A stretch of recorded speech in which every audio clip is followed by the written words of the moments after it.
Donc maintenant, on est dans une situation où c'est ce que vous dites qui renforce l'extrémisme. Quand vous dites que l'immigration pose un problème, il faut aussi parler des avantages de l'immigration. Parce que moi, quand je travaille en France, je paye mes impôts ici. Donc les étrangers qui sont là, il y a une partie qui peut travailler et envoyer au pays aidé. La majorité paye ses impôts, s'installe dans vos pays, enrichit vos pays. Donc ce sont des citoyens productifs.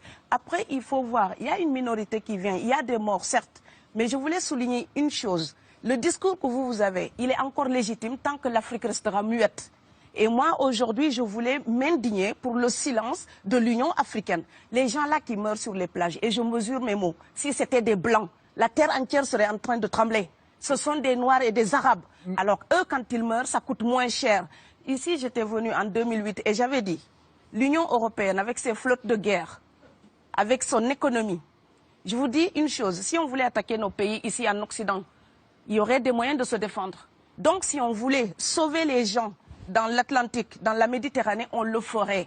Parce que les moyens qu'on a mis pour Frontex, on aurait pu les utiliser pour sauver les gens. Mais on attend qu'ils meurent d'abord. C'est à croire que le laisser mourir est même un outil dissuasif. Et je vais vous dire une chose, ça ne dissuade personne. Parce que quelqu'un qui part et qui envisage l'éventualité d'un échec, celui-là peut trouver le péril absurde et donc l'éviter. Mais celui qui part pour la survie, qui considère que la vie qu'il a à perdre ne vaut rien, eh bien celui-là, sa force est inouïe, parce qu'il n'a pas peur de la mort.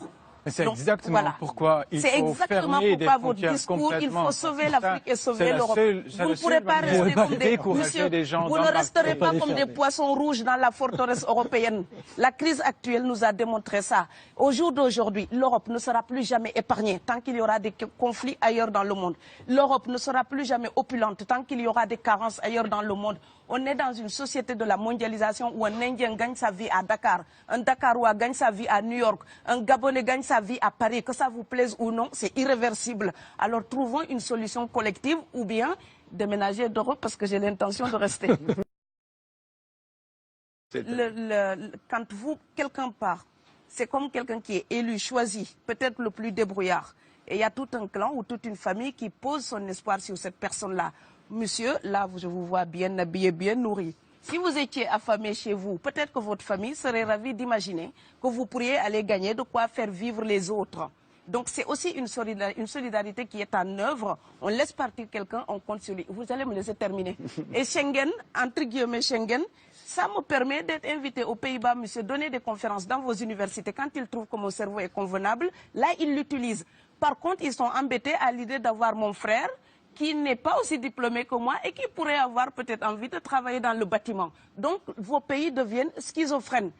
On ne peut pas trier les gens comme ça avec les étrangers utiles et les étrangers néfastes. Et la deuxième chose que je veux dire aussi, c'est que les Européens, là, on voit des Africains qui viennent, d'accord? Ce mouvement, ce déplacement de population, on le voit.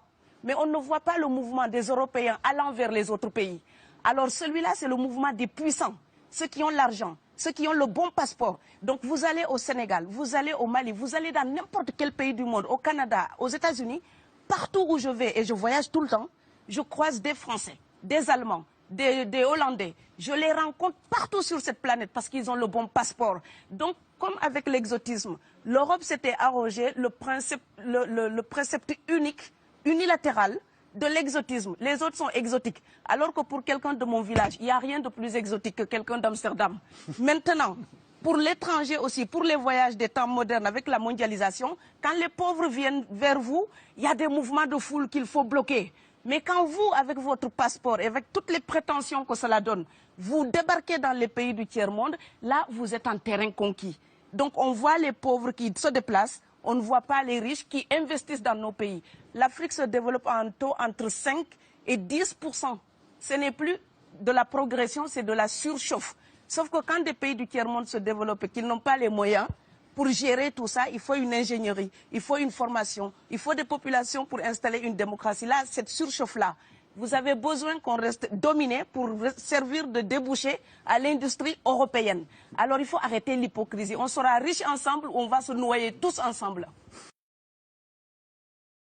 Et je pense que l'Afrique et l'Europe, par exemple, sont là comme des enfants qui se regardent à travers un miroir déformant. Il serait enfin temps qu'ils se respectent, enfin qu'elles se respectent suffisamment pour que l'Europe arrête de nous envoyer ses déchets industriels pour construire avec nous de véritables industries, pour que l'Europe participe à ce développement et que l'Afrique, 60 ans après les indépendances, arrête de dire c'est la faute des autres. Au bout d'un moment, indépendance, c'est responsabilité. Si nous sommes vraiment indépendants en Afrique, nous sommes aussi responsables de notre destin. Et ça ne se fera pas sans les Européens et l'Europe ne s'en sortira pas sans l'Afrique parce que sinon nous serons un boulet que vous traînerez. Donc ce monde-là est lié et je pense que l'entente, je rêve d'une entente, d'une fraternité. Oui, je sais, ça fait bisounours. Mais il me faut garder cette utopie-là pour garder le courage d'écrire toutes les nuits. Parce que j'ai fait le vent de l'Atlantique il y a bientôt 12 ans. Aujourd'hui, à l'époque, quand je parlais de dizaines de morts dans l'Atlantique, on me disait « tu exagères ». Maintenant qu'on les ramasse par milliers, je suis absolument triste de devoir réaliser tout simplement qu'en tant qu'auteur, je ne fais que répondre à l'injonction de Schiller. La dignité de l'homme est remise entre vos mains, gardez-la.